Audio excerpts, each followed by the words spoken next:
Hey guys, hope you're well. I'm back again with another YouTube video. So this week I'm going to be taking you through a leg day. This is the second week of my plan and also the second rotation of my leg day. So this is gonna be leg day B.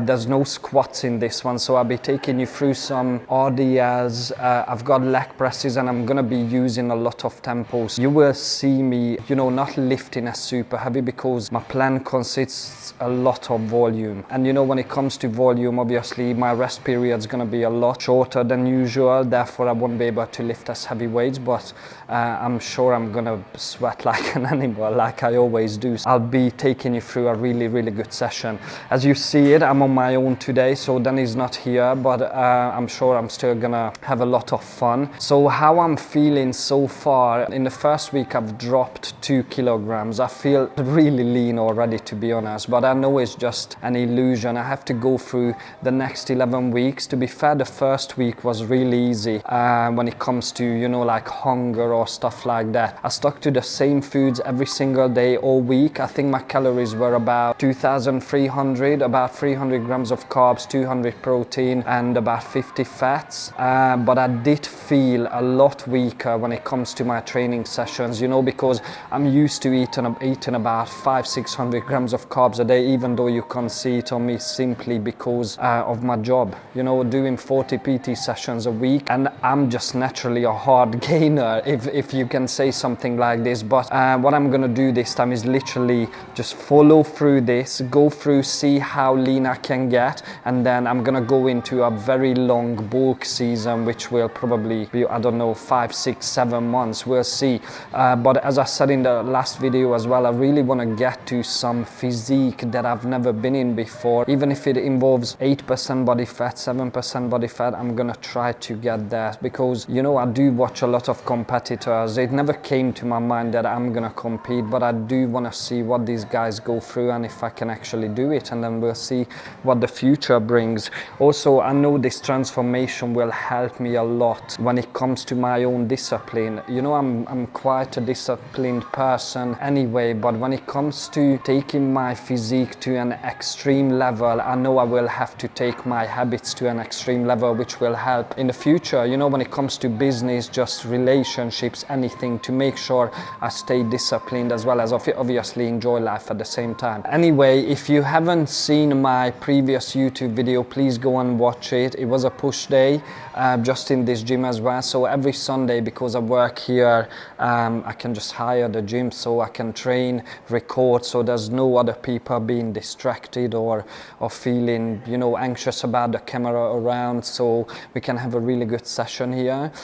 Guys, if you could support me just with a like or even just a small subscription, just click on that subscribe. Make sure you drop me a follow as well on Instagram if you could. I'm just gonna put my Instagram name here. Would be really amazing, because I'm looking forward to my journey. I really want to do this. I really want to get far when it comes to social media and YouTube, and I do have the abilities and I do have the time now to put a lot into it. So if you could just help me out with this, would be amazing. And let's go, big leg day.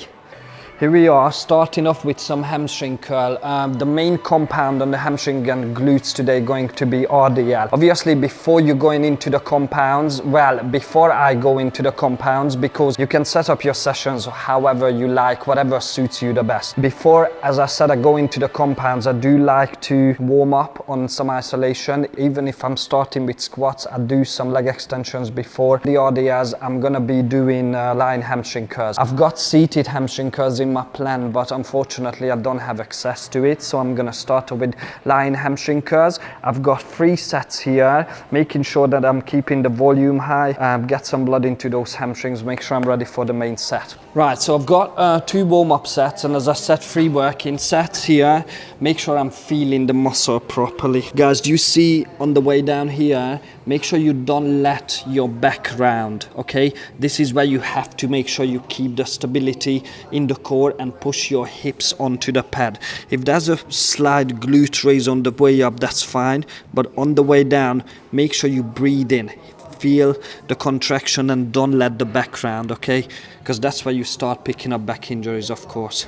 You know, one thing with me, you're gonna see it throughout every single working set that I'm keeping my eyes closed all the way through. Obviously, this is just a personal preference. It's just so I don't get distracted, and I feel like obviously the mind-muscle connection, when you keeping your eyes closed, as I said, no distraction, you can connect with the muscle so much better. And it doesn't matter what exercise this is, you have to make sure you are focused on what you're doing. A lot of people do this, you know, where they just pick up the weight and they just look around all the way through my sets, and a lot of my clients do that as well. And I always like, look here, no distractions, nothing, to make sure you get the best out of your sets. It's gonna be very important over time. So yeah, make sure you stay in the set, focus on what you have to do. Once you're done, you can get distracted by anything. And let the heat just build, we fire making. Pyro on the scale, we fire making. And let the heat just build, we fire making. And we gon' turn this up and go to the fire making, fire making. And yeah, I'm cold, but on to the church is molten. Told them gonna go dust them. Hit that flame emoji when I quote, and don't you stop them. I'm talking run them up, double up, ain't no way gonna stop. And they cost for the plague and the days ain't cut nobody up. Right, we're gonna do the RDS. In my plan, there's barbell RDS, but I'm gonna give it 2 weeks because I haven't done any form of deadlift for a long time, especially when it comes to heavy load. And obviously when it comes to these compounds, you have to make sure that every single part of the exercise is perfect for you not to pick up injuries, for you to be able to contract your core properly, for you to be able to put the weight on the right muscle group as well at the same time. And you know what the Smith machine will do for me, as you can see, it's locked into one place. So I'm gonna go through it for 2 weeks, almost just to relearn the exercise. As you can see it here, the Smith machine is literally locked into place. So my only job is to make sure that I'm pushing my hips back, bending the knees slightly just to make sure I'm creating stability, obviously, so I'm not snapping my knees back. And then from this point, the most important part is for you not to overarch your back, okay? At this point, the pelvis tilt to keep the core nice and tight. From there, the rest is the same. From here, I'm not bending my knees any further than that. My job is to go down as low as I can while I'm keeping the tension on the hamstrings and the glutes. I come all the way up and then a hip hinge from there, okay? Then you reset, go back down, get a nice and slow stretch, pause it for a second. So again, you feel where the muscle meant to feel, and then reset from there, lock it out, and then load it up with heavy weights. This is it. This is the reason why I will be doing Smith machine for the next 2 weeks. Once I'm fully comfortable with the form and the contraction, then I will be moving on to barbell, which obviously going to be a bit more free weight. Right, I've got 2 working sets on this one, 8 to 12 and a 12 to 15. And I think I also got a rest pause, obviously, just to keep the volume and the intensity high. Obviously, volume and intensity are 2 different things, but by adding more reps onto my working set, the volume goes higher. But because I'm taking the muscle a lot further to failure, obviously the intensity increases as well. I'm gonna go for, you know, this week I'm just setting the baseline numbers. Haven't done this as a set for weeks, so I almost wanna find out what works for me the best without overtraining myself. Set the baseline numbers, then from next week start working on progressive overload, where I can just add more weight, more reps onto my sets. Actually, I was wrong there. I've got 2 sets, so 6 to 10 and a 12 to 15, just normal straight sets. So I'm gonna go for 60. I used to RDL on a bar like 160, 170. I really need to get myself back to that level, but obviously I have to be patient. But this 12 weeks is gonna be the best 12 weeks, the most consistent 12 weeks I've ever done. So hopefully by the end I'll be back to that type of weight, but at the same time I need to remember that I'm dropping body fat. So obviously as the leaner you get, the weaker you get as well in some people's cases. So I can't really expect myself to add 100 kg on the bar while I'm dropping body fat, but we'll see what happens. You know, I'm not gonna put things in my head. I'm just gonna do my best and see how I progress. Again, the purpose of these pauses are just to increase the intensity of the set. you know, so I'm not rushing anything. I'm working through my muscles properly. Right. Talking bad about us, didn't think we could turn this thing up. Proving them wrong, we put it on, whole world talking about us. Let's get it. Let's get it. Champion in my vein, all of this came not by luck. Going too crazy in the stadium, got the city going nuts. Let's get it. Music bed. Let's get it. Whew.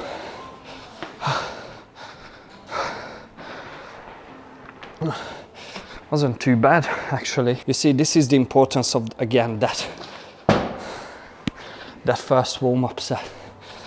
So I can really like train very well on those top sets, which will make a huge difference over time if you're really focusing on quality, guys. Because you see, I'm not a big guy at all, but I do have a good strength when it comes to compounds, and I feel like I do have a good amount of muscle mass as well. So this will just get better each time. Now I've got the worst exercise on planet Earth. Bulgarian split squats. I'll see you there. Right, so as I said, Bulgarian split squats. I'm just gonna give you a few cues for this because everyone hates it. One thing, obviously, is probably because the most painful exercise ever. But what I noticed with most people is that balance, and a lot of people struggle with balance and they just leave the exercise instead of actually working on it and getting better at it. Because, you know, first of all, balance comes from stability. Before you go down, this is the problem with most people, that breathing in and actually doing this, breathing in and actually getting the core tight, it's two different things. And you see, before, if I'm not creating stability before I go down to perform this exercise, look, there's literally, I'm going all over the place. This is again the importance of locking your core out. Once you lock this out, the whole body is locked out. You see, I'm locked. There's literally zero stability issues here. I'm going all the way down, push it back all the way up from there, okay? Make sure you're not pushing your knees out to the side. Keep everything nicely lined up. Just a quick explanation of the difference between targeting your glutes and your quads in this exercise. Obviously, as I said, create that stability. Make sure you lock the core out, because that's where your stability comes from. If you're really struggling with it, just go with a very, very, very slow eccentric. Pause it for a second, then you go back up from there. Now look at this. If I'm pushing my knee over my toes, leaning forward, it becomes a lot more quad dominant. If I'm leaning, pushing my hips back, leaning forward a bit, making sure this knee doesn't extend, there's no going over the knees, and just pushing this all the way down to the floor, that's a lot more glute dominance, okay? So obviously, whichever you want to do with whatever you want to target, make sure you still focus on good stability, good form. Just feel the difference. I got a need for speed, red line and we turning up the heat. Get the crowd going, gonna make a scene. Buckle up, ready, set, 1, 2, 3.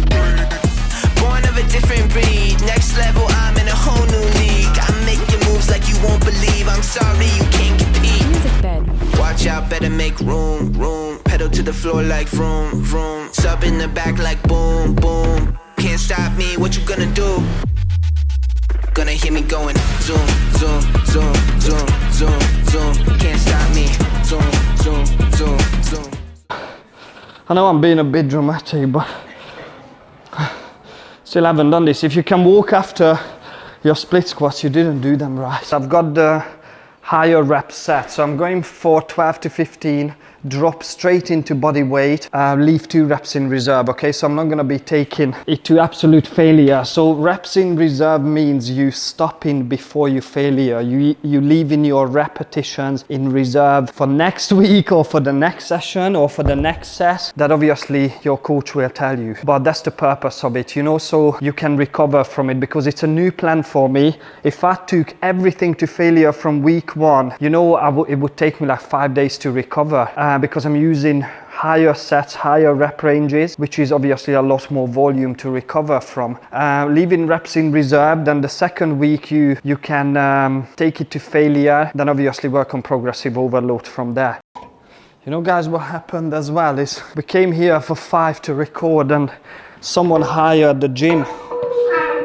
So imagine having your pre-workout meal, then having to wait literally an hour and a half at the gym, watching other people just, I don't even know what they were doing, but some group session or something. But it really did distract me a little bit, you know, because I was prepared. Come in for 5, be out by, I don't know, even 5:30, but yeah, as I said, it's not even motivation, but the excitement at the beginning of the session was a bit off due to waiting long time. But obviously once you start training, everything's picking up as you're going along. This is what's called the responsive nervous system. Have you ever just not wanted to do something, and by the time, so you started doing it, and then by the time it was time to finish it, you didn't even want to finish it, you just wanted to do more of it. This is the responsive nervous system. So just because sometimes you don't have motivation to do things, just still give it a go, and trust me, halfway through you're gonna pick up some excitement and that will push you through. Not talking about just training, literally anything.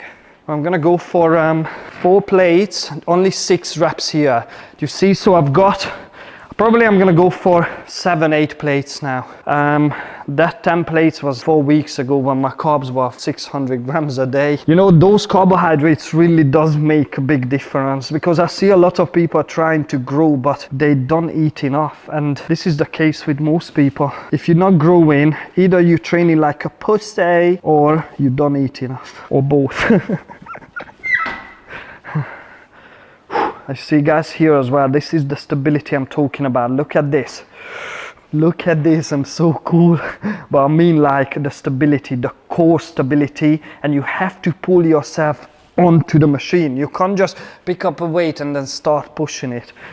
Grab that handle. Come on! Go hard, my load heavy, I take charge. I'm dynamite, looking like the light. Get out my way when I bogart. You in deep water, I'm a great shark. Off balance, I knock you down. Big bite when I bite down. I'm a bloodhound. What's up now? I go in, show out, double down, don't back out. I black out when I see red. Seize the power, living on the edge now.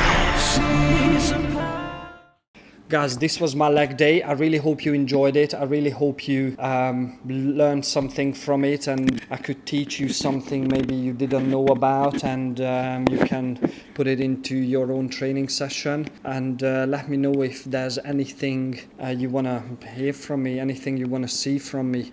Other than that, I want to thank you all for watching again. Please make sure you subscribe and like this and share it if you can, and I'll see you in the next one.